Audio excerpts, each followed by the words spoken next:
All right, ladies and gents, Mr. Matt Tong here with me. I presume you're right out of the shower. I mean, your hair looks kind of. It's pretty wet. My hair's pretty damp right now. Yeah, I just got out of the shower. All right, I just came back from work, so we're on the complete kind of opposite spectrums of the day. Yeah. Really fucking amazing. So yeah, it's still just that morning. How you been? Why are you? I've been all right. I mean, I don't know. Oh, Jesus, look at this. Look at this amateur setup here. Yeah, I'm all right. I think as with most people, kind of thoroughly hacked off with the whole situation, and the ineptitude that seems to the ineptitude that seems to follow any attempt to take any leadership over this situation. But I'm very lucky. It hasn't really affected me too much in terms of my day-to-day life, other than the fact I don't get to tour and whatnot. But it is what it is. It's probably one more winter of this, and then we can get back to our regular lives, and hopefully we'll all be a bit more wise and a bit more reflective as a result.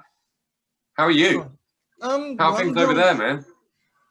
I have no idea, actually. There's I mean, we're in a weird kind of headspace and place just in general right now, because I mean, we had it, at least in Pula, where I'm based at right now.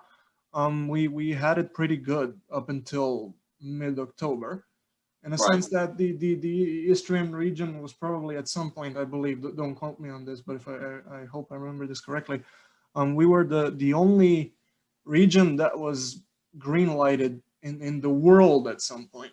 We just sort of had it really we had just, I mean, generally speaking, we had it great up until October, and I believe that we're just sort of starting to feel what it's actually like, to have the numbers rise up rapidly, and Yeah, it must be strange for you guys, because I periodically I check in and see how the statistics are looking in different parts of the world, and it kind of seems like generally the Balkans haven't been hit particularly hard. So it must be weird knowing that you've got to kind of act and behave in a certain way, but you don't actually really see the results of in any of what's been going on. I mean, it's kind of a weird shadow line. We had the March lockdown back when this whole thing started, but we sort of didn't have to. I mean, we certainly had to wear masks and watch ourselves, but we didn't actually understand that. I mean, it wasn't kind of like this existential kind of question in a weird sense, because there weren't. It seemed like this very distant, kind of like far off thing. It's something which others are being affected by and kind of hurt by. And right now we're right now dealing with the fact that it's getting closer and closer. People were in close contact with, have contracted the virus at some point, and we're very sure. It's strange. It's strange.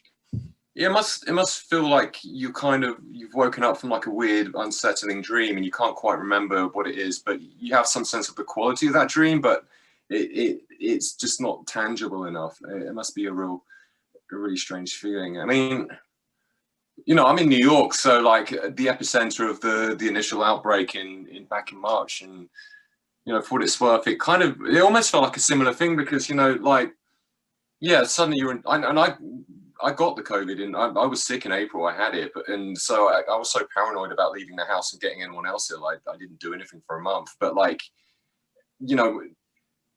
I think regardless of whether it's affected your area directly or if you're actually right in the middle of it, you're essentially experiencing the world second or third hand, because it's either not there or you're trying to avoid it from being kind of there on your doorstep, Yeah. I had this deal that we made when the numbers first started rising rapidly. Me and a couple of close kind of co-workers, we had this deal that we're going to mingle, but we're not going to mingle too much to prevent ourselves from getting it, because we're in very kind of close vicinity from each other, this and that. and we see each other daily at work and stuff. So we decided, you know, to cool off with the social kind of theatrics right now. It just doesn't feel. Yeah. It feels very irresponsible to do anything.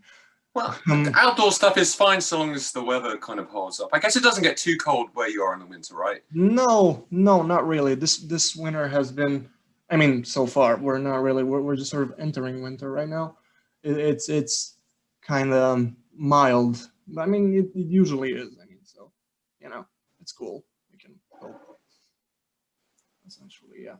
But so talk to me more about this. Like, how are you seeing the world right now from your perspective, just to put it kind of bluntly? What's been going on lately with you in terms of like what's going on? Well, you know, if we're talking in relation to like the pandemic and whatnot, you know, I'm pretty disappointed, but like I think I would be anyway. Like, you know, there would be something else I would be disappointed with if this wasn't happening. And you know, as a resident of the US, you know, now that we've gotten rid of Trump, you know, for me at least, my focus is shifting more to like, well, what can we do to sort of like, you know, protect ourselves against like Biden's sort of, you know, neoliberal agenda. That said, it seems like he's kind of putting kind of slightly more progressive politicians into his cabinet. So I think he's maybe listening to people around. I know it's just weird to think that we might have a president here now who actually listens to his advices and so forth. But, you know, I mean, otherwise for me personally, like, just because, you know, I haven't been traveling and I feel like I shouldn't be traveling, you know, my focus has shifted a lot more. You know, it's become a lot more localized, and you know, I think for the first time, like, I'm facing a prolonged period of time at home for, you know, the first time in like 15 years or something. So like I'm sorry, I'm a lot more. I'm literally like balancing this on a reverb pedal right now. So I got my laptop is like. My laptop, I can't update my laptop because it's like 13 years old or something. No, it's like 10 years old, but if I update it, then none of my music software will work on that anymore. So I'm doing this all on my phone. Yeah, I mean, I've shifted much more to like kind of, you know, I'm thinking a lot more about how this has been affecting my immediate community, and I've become a lot more involved with, you know, people, you know, activists and you know, whatever, people who actually live in my area of, you know, Queens, New York, and I haven't really had the opportunity to think about what it's like to actually, you know, be feet on the ground, because I have been touring and so engaged in just like trying to eke out a living as a musician, and as an extension to that, you know, I'm much more interested now in the, you know, the broken records movement, which is spearheaded by a musician in the UK called Tom Gray, who played in a band called Gomez, who were quite successful, you know, 20 years ago, and he's now a director of PRS. But like, I think for the first time, really, like, musicians are thinking about what it actually means to be competing for like this rapidly diminishing slice of the pie. And I think there's been this, you know, there's been this reckoning where everyone is saying, well, why the fuck am I touring so much? Like, why is it that that's the only way I can make a living from music? Like, you know, things are like systemically within the music industry that there's so much inequity. And it's gone on for like 60 years. And like, you know, maybe musicians were kind of remunerated more back in the day, but, you know, there's an outdated music industry model that is now being applied to like the streaming paradigm, and it doesn't work, you know. So this is really, these are things that I'm thinking about, and this is kind of how I've sort of been engaging with the world, you know, in the last few months. I got very disappointed, actually. I think this was back in July.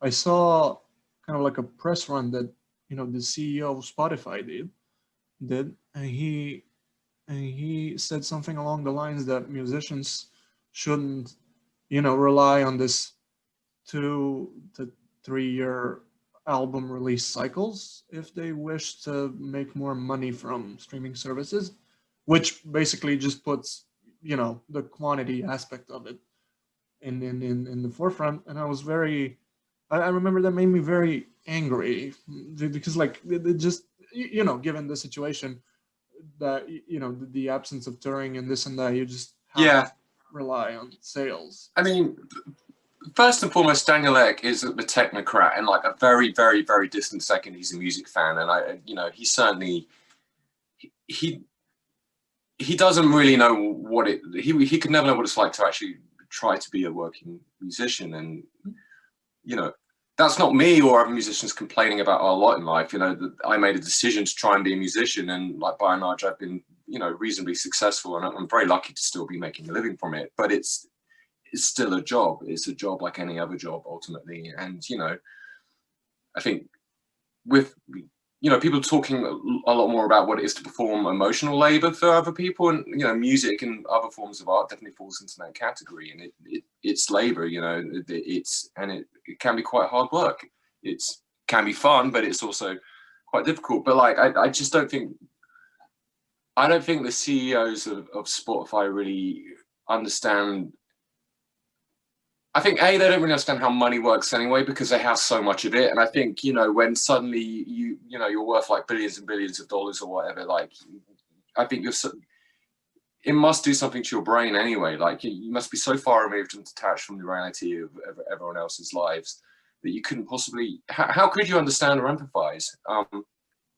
It's hard enough in the recording industry as it is, you know, the number of people who work at record companies who maybe kind of high up, or like A&R people who've actually never been on tour even for like a week with a band and have no idea how that actually works and what you have to do every day in order to, you know, get to the next place, to, you know, maintain your equipment, make sure everyone's happy, get on stage, actually play the show, you know, it's, you know, we're already up against that in the industry, that culture of not really understanding how everyone else is. And, you know, by the same token, I don't really know how an A&R person does their job, or you know, or someone who works in marketing, or, you know, a publicist. Like, you know, they're really important jobs that, you know, I can't exist without those people either. But, you know, there's this mutual like lack of understanding and maybe kind of a lack of empathy that comes along with that.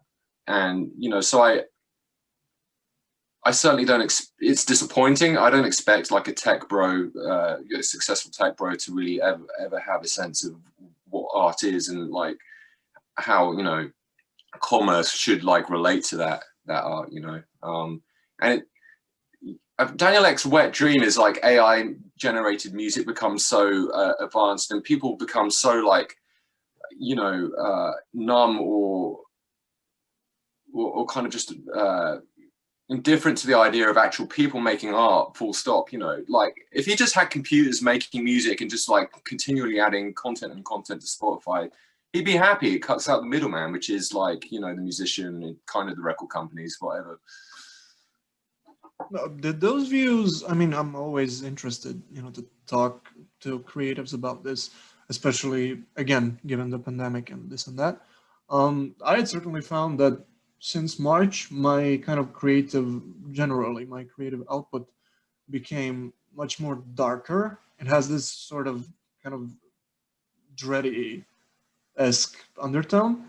I'm curious to know, has that happened to you? I mean, how do you sort of approach creativity right now? Oh, yeah, I mean, I think I've noticed, you know, throughout my own life as like a creative entity, like I've certainly, I feel like my role right now isn't to kind of communicate joy or like energy or, you know, enthusiasm through my work, which sounds really negative, but like I just don't. I feel like I would be disingenuous if I was making music that was light or playful. I think you can still make stuff that's interesting and has a lot of ideas, but like I don't know. Yeah, I mean, I'm also a middle-aged man now at this point, so like I think naturally you're you know, once worldview becomes a little bit more nuanced, like you know, once you've been around the block a few times, you've kind of seen good situations, you've seen bad situations. You know, you're not always that invested in like thinking of. It's not important to kind of project this idea of positivity, I suppose. So yeah, I don't know. I mean, I think playing in Algiers as well has kind of influenced me a little bit. Like the music tastes of my fellow band members are kind of, they're more refined maybe than people I used to play music with, and there are there are definitely some darker textures there in the world of Algiers that I've probably taken on board somehow. Yeah, I don't know. Yeah, it's funny. I'm kind of making a lot of electronic sort of stuff at home now, just because I can't really play. I don't really have a setup where I can play drums or like play loud guitar in my house, so I'm just like doing a lot of synth stuff in it. The patches I'm making tend to be quite thick and dark sounding, and that sort of influenced the music I've been writing. Wow, I mean, just to kind of circle back to Algiers. You guys, I remember I saw you when you played in Freud's in Pool back in 2019, I believe. That was in that was last summer, wasn't it? Yeah, middle August. Long before we had any sort of indication that the world's gonna be on fire or anything like that. Right. It felt very, because I've never seen you up until that particular gig. Right. I truly, and like this isn't just because I'm talking to you right now or anything like that. I truly experienced a certain type of epiphany when I saw you guys, because it felt very different than the recordings. It felt very sort of in the moment kind of, and right. that sort of darker textures kind of give this give wind to this post sound kind of idea that I think you guys are the perfect embodiment of currently. Oh, thanks. Just in a sort of kind of soundy type way. Right. But have you experienced any sort of kind of, not to back away from music a little bit, any sort of I don't know, kind of philosophical / life changes ever since you started playing with Algiers? How do you sort of compare the Matt Tong pre Algiers and yourself right now? That's it's interesting to think about that. I mean, at the point at which I joined the band, I wasn't necessarily looking to have that kind of experience. I was pretty burned out by the time I quit Bloc Party, and because that whole like whirlwind occupied most of my 20s, I felt like I was trying to play catch up to an extent, and not to be kind of corny or like kind of cliche, but I think I was trying to just experience my life or figure out what my life was supposed to be, and I really felt like that probably involved not being on tour for 9 months of the year, so I wasn't really looking to play music again. But yeah, it's just this, one of my best friends, Tom Morris, was working on their first record, and he'd sent me a few of the rough mixes, prior to the record coming out, and was like, "Oh, you should check this band out. It's really interesting. I'm quite excited to be working on this." And I personally hadn't really heard anything quite like that, and like particularly the way in which Frank's singing kind of related to the rest of the music was really interesting to me. So I did, when the opportunity to actually play drums with them came up, I definitely wanted to meet them, and I was definitely aware then, having kind of looked at a bit of their online stuff and thought more about their philosophy and their motivations for making music. I also kind of realized there was a certain amount of convergence with my own political outlook anyway, and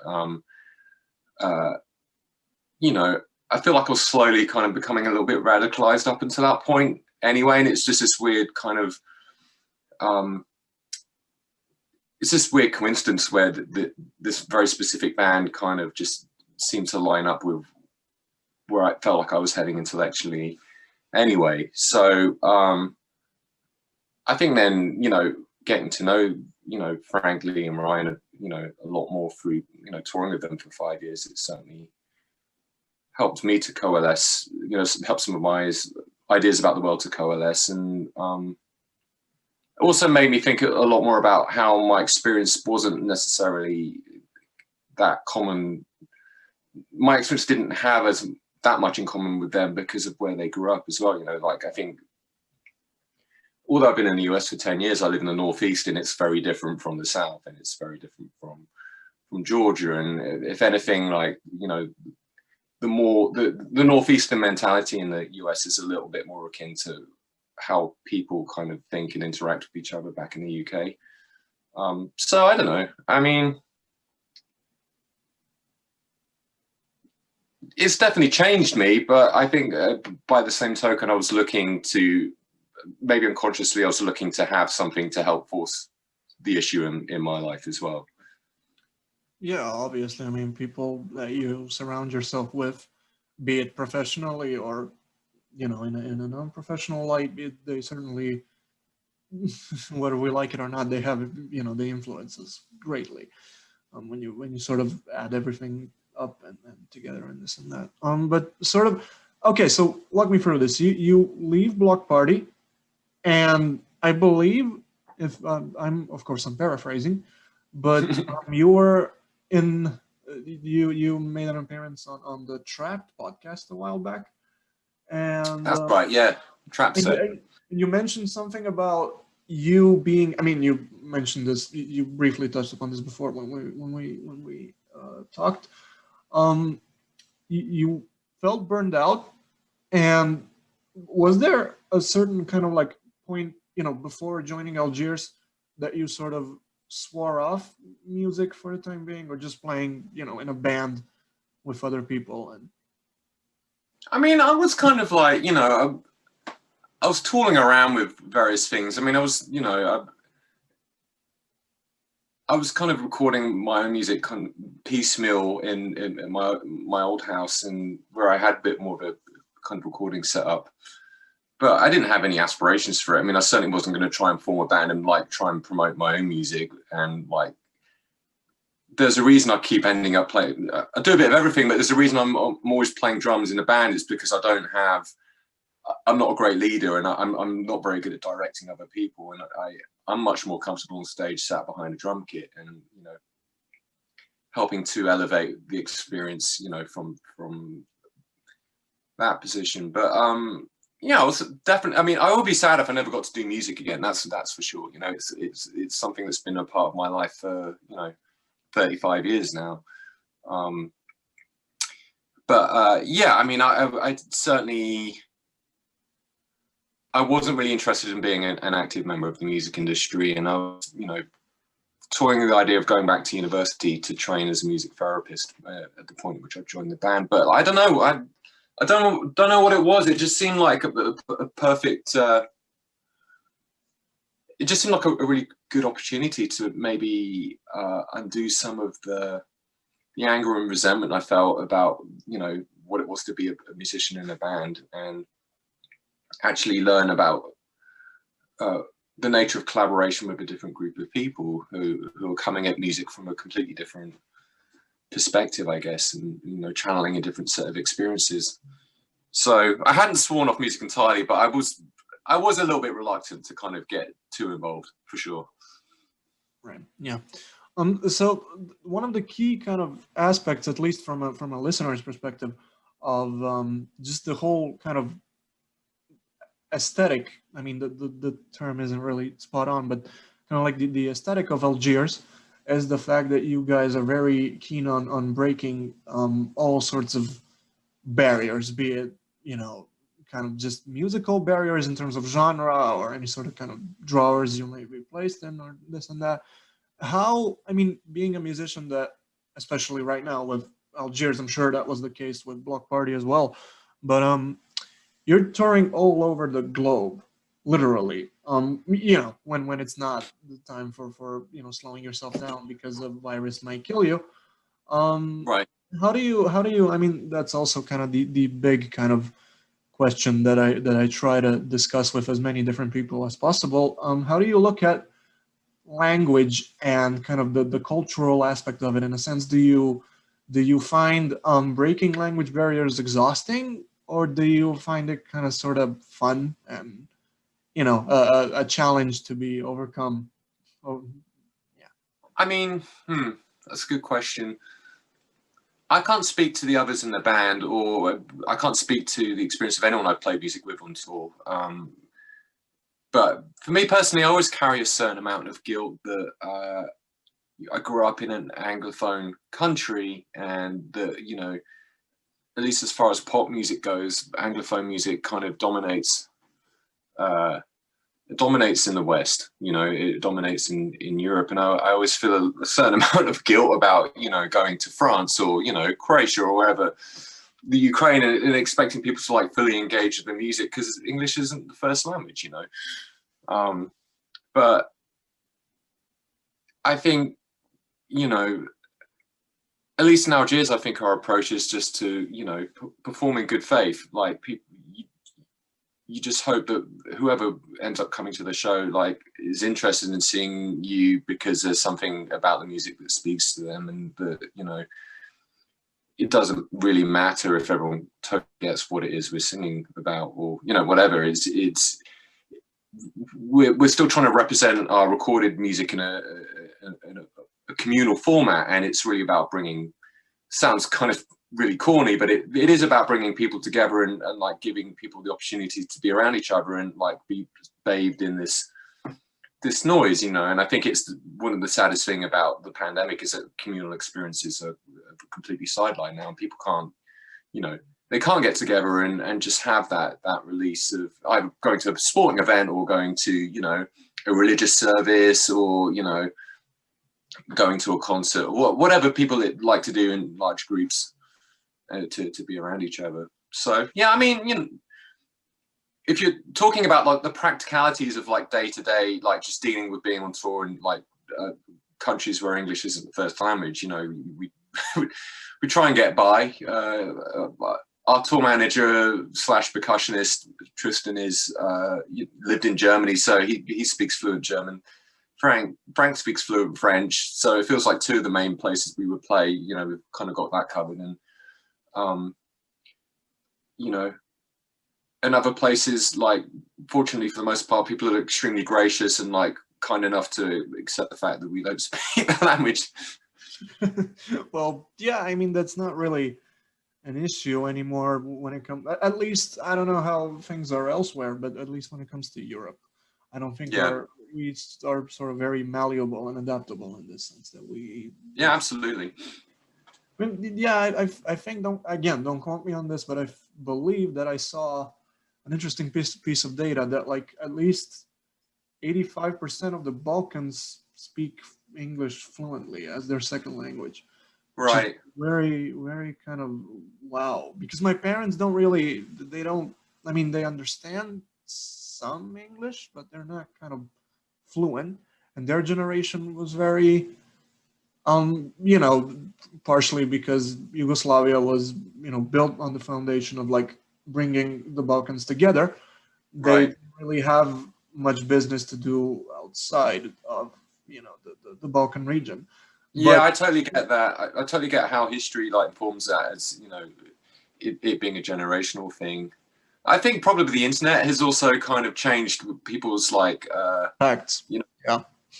It's brought people together in a way, people who would never ever normally meet, and like it just so happens that so many people speak English, it just becomes like a common language, doesn't it? Yeah, yeah. And imagine how many, just in what sort of extent would we actually achieve? I mean, this certainly sounds corny and blandish, but to what extent would we actually achieve world peace on so many levels if there was just kind of like a one unique language that we all, kind of like a global language that we would all just speak and converse in that sort of way. But I mean, kind of what I found is that because we have this sort of, at least that's what, goes on in the kind of the Balkan brain, as someone referred to it. We have there's sort of very, very kind of closed-minded idea that we are supposed to have much more in common, with other Croatian folk or Serbian folk or whatever than we would, from, for instance, someone that's from the US or the UK or France or, whatever. I personally don't, I mean, being an generally outgoing kind of extrovert person at times, I really don't feel like language is a barrier. I actually kind of, I find it funny that sometimes, for instance, I was kind of like a funny story. Um, Once I was for a brief period of time, I was involved with someone from the States, and at some point I came home from, I don't know what I was doing. Was it taking a walk or playing basketball with someone, whatever. I came back home, and instead of saying, what was it, couch potato, I said something along the lines like couch tomato, or this is something very, very mundane but ridiculous nonetheless. And I remember I was just having a really good laugh about it, and because when I feel like if we're going to be a global generation going forward, we should exploitize that as much as possible. Just you know take all the good that comes from it and learn from different experiences and just people in general. I feel that's a great thing current in this current climate. I don't know, the pandemic kind of slowed us down, but I hope that at some point we're going to you know be less of a funky kind of world. I don't know. Just The problem is now, though, it isn't necessarily whether we speak the same language or not. It's far more to do with a problem. The problem's far more to do with individuals' ability to process information and analyze what's presented in front of them. And actually, I don't know how much language or common language can really counter the problem of fake news and conspiracy theories and people who are presented with the facts but completely choose to ignore them. That's really the new contested space, I think. Yeah, I believe technology going forward it's certainly fixed our society in this very weird kind of almost unnoticeable, again, generational kind of way. But it's sort of also brought up a generation of people that are very susceptible to kind of fragile information that doesn't really do any good right now. I mean, I was actually talking to someone about this the other day. It's impossible. Like, back in the day, you would go into a library and, just to put it bluntly, you would go into a library and, go through thousands of books and try to differentiate what was going on. But I believe that right now it is much difficult, with the internet and this and that. It is much more difficult to actually take take notice of real checked up information, just because we're being bombarded with different stuff constantly. And Yeah. in the middle of this chaos, I don't think it's possible to function normally in any sort of normalcy. I think it's just it's a strange set of ideas and values, and just generally our outlook of the world has changed and shifted drastically during the last decade or two. Yeah, I totally agree. I feel like media literacy is something that should be compulsorily, be taught as compulsory. I can't pronounce words sometimes, but media literacy should be taught at. It should be standard education, I think, for young people moving forwards. Definitely. I mean, we had that in school. I think. I think we did. No, I'm not sure really, because it wasn't taught in a way in which is kind of, if you have media literacy is a great sort of tool that should be mandatory, and people should be taught that in school in some way or another. but you should also have set it up in a way that has like competent people teaching media literacy, Yeah, in order for it to have any sort of effect on absolutely. the brain. It's just very, I don't know. I feel like we're dealing with a climate that cherishes mediocrity, and I feel like we don't really present youngsters with the ability to fall in love with learning, just generally. Kind of, I feel it's very. I don't know. I don't know where I else. worry because, particularly in the US, things have become so data driven as well, and I kind of feel like the metrics of success are quite different from how they were measured when I was a young person at school learning things. I mean, obviously, I was educated in a completely different country as well, but it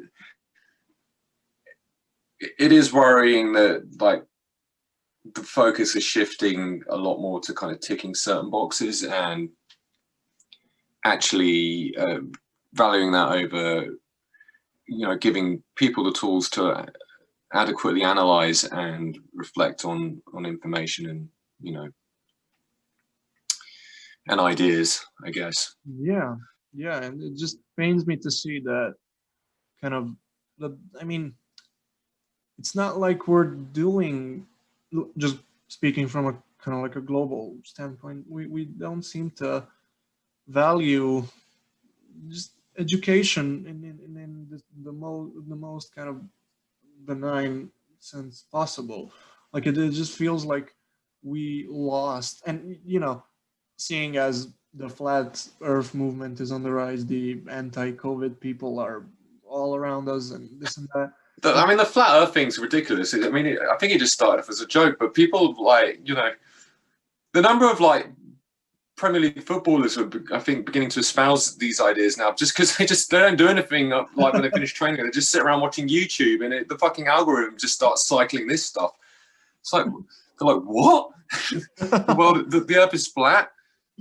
And for fuck's sake, it feels like a very badly executed meme that became a real thing at some point. Like I don't know. It's very strange to just stand by and witness this mayhem of whatever. I mean, I think we haven't adequately addressed what it is to kind of be, the rapid shift towards a more secular society in certain parts of the world, and I think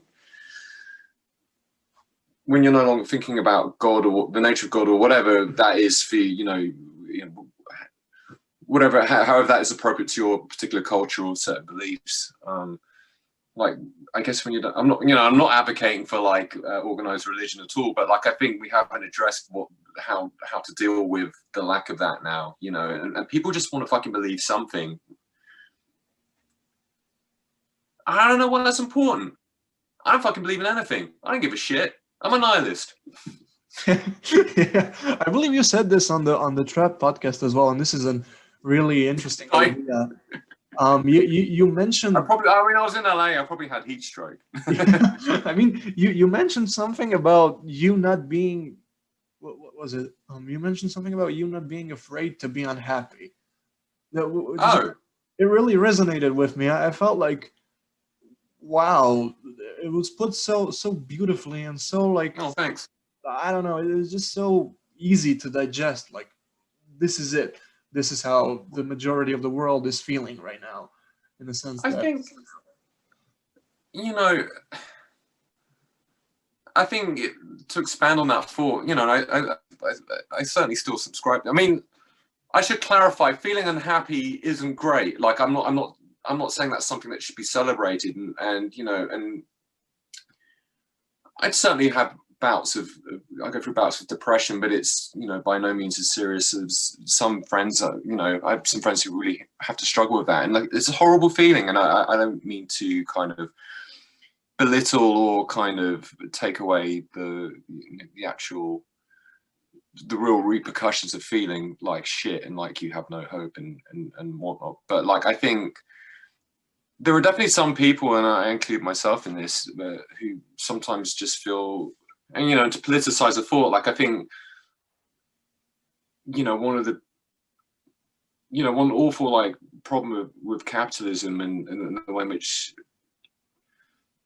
particularly, you know, at least within the culture industry, the way capitalism tries to sell things to young people, there's, you know, increasingly so now that there's this level of aspiration that's espoused in music and art, that and this pressure to actually be happy, or to actually center your happiness on like very specific material goals, that makes people feel fucking insane. And really, when I say it's all right to be unhappy, I'm also saying it's all right to reject, like, you know, some of these goals. It's all right to not have what you're being told you're supposed to have. I mean, you know,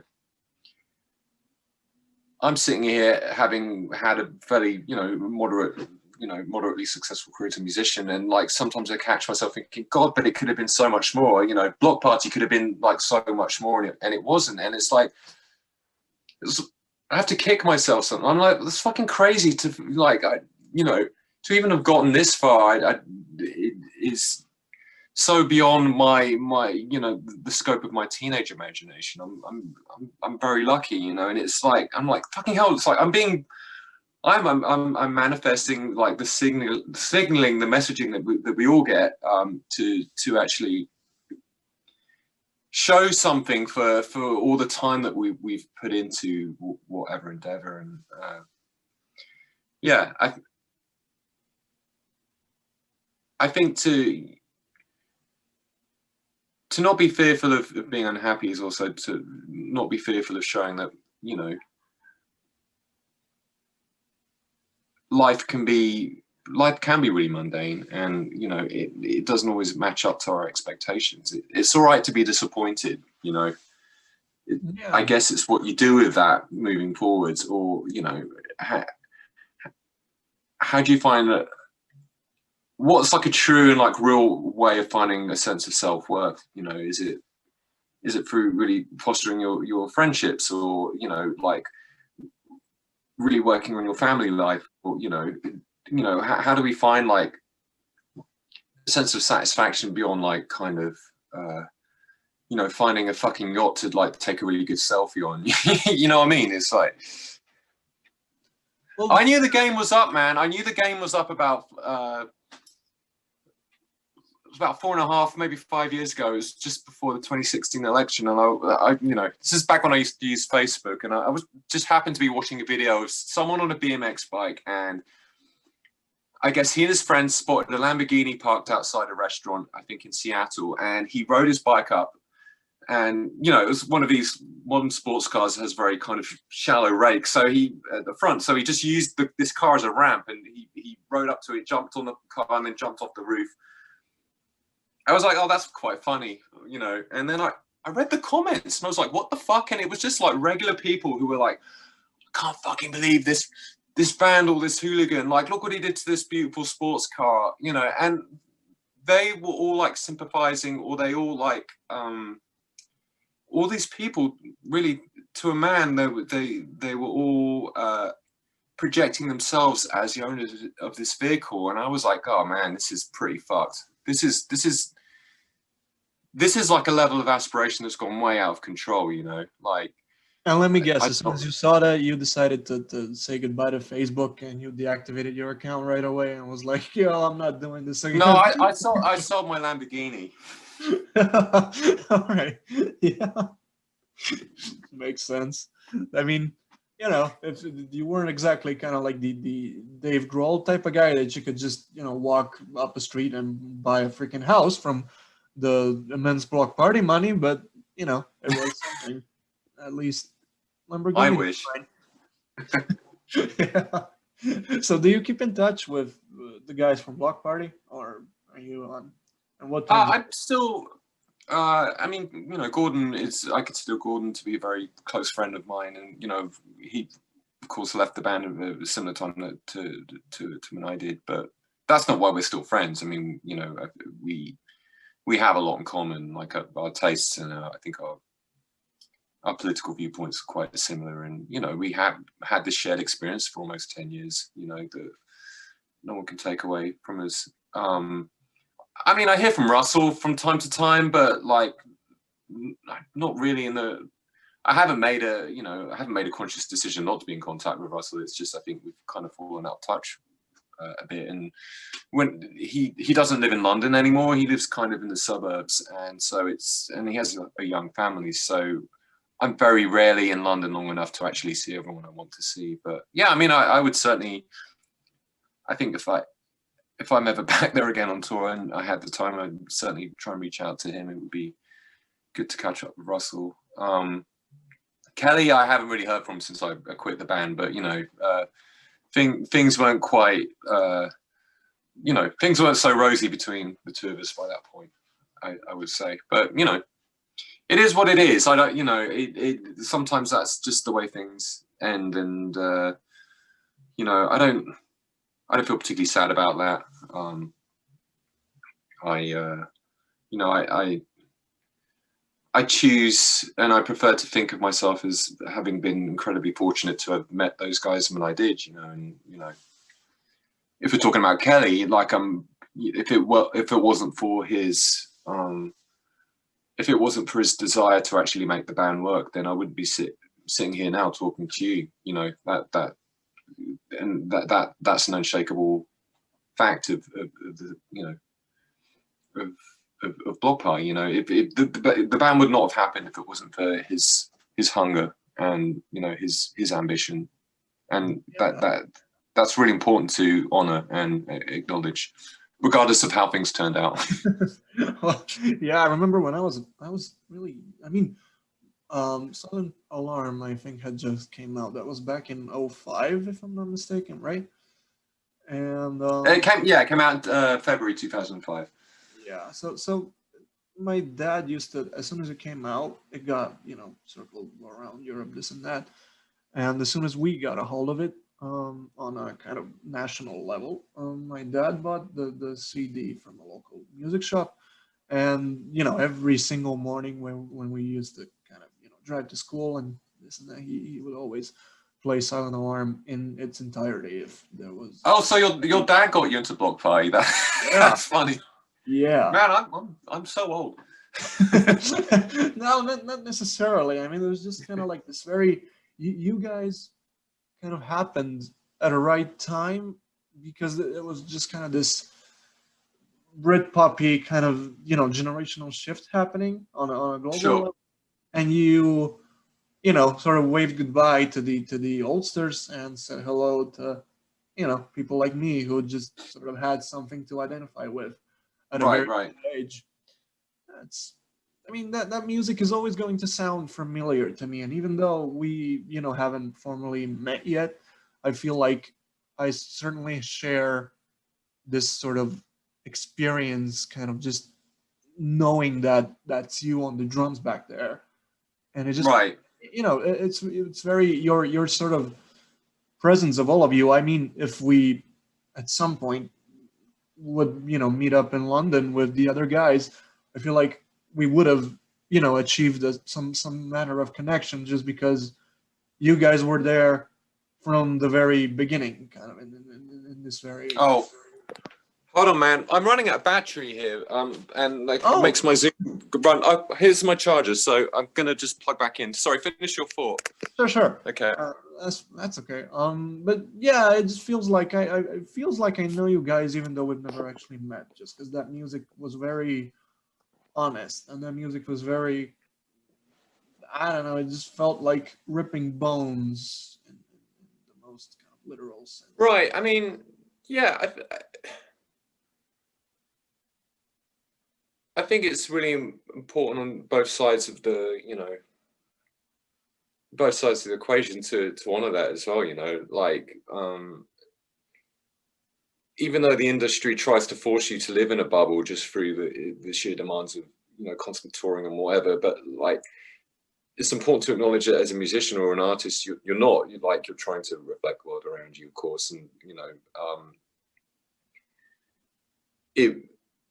hopefully, you know, the goal is to have an interaction with a person such as yourself who kind of does feel like they relate to who you are or why it is you made the music that you made in the first place. You know, it's super important.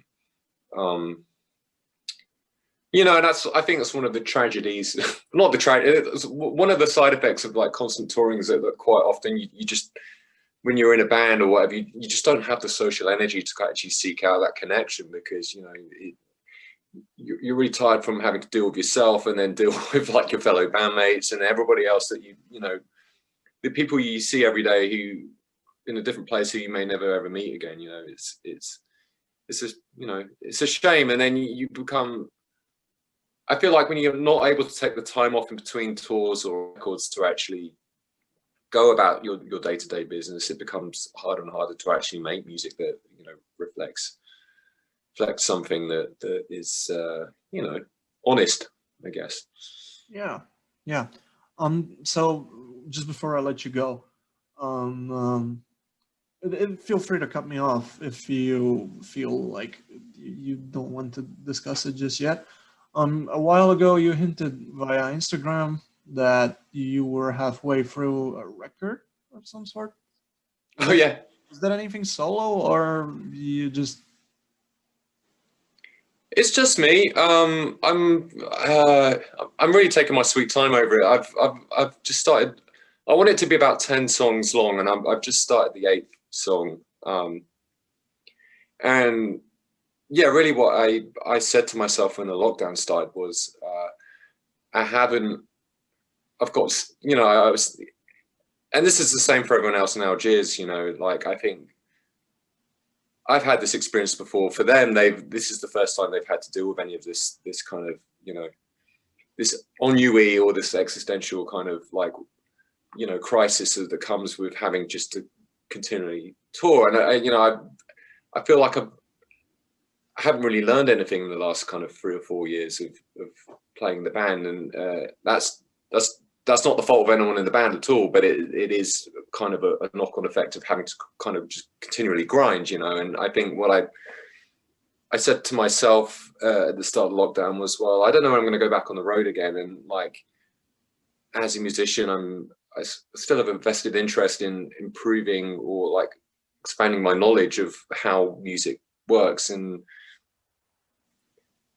you know, I accept that I'm mainly known for playing drums in bands, and that's fine. But, you know, I can't really, you know, I don't really have a huge amount of access to a rehearsal space right now. And I was just like, well, you know, it would be fun to like focus more on songwriting again and actually, you know, learn more about how electronic music works and, you know, how synthesis works and all of that stuff. So really, I just set out trying to make something that would be considered a record just for fun, and as like a learning exercise. But I mean, I'll certainly, when it's done, I'll put it out there for sure.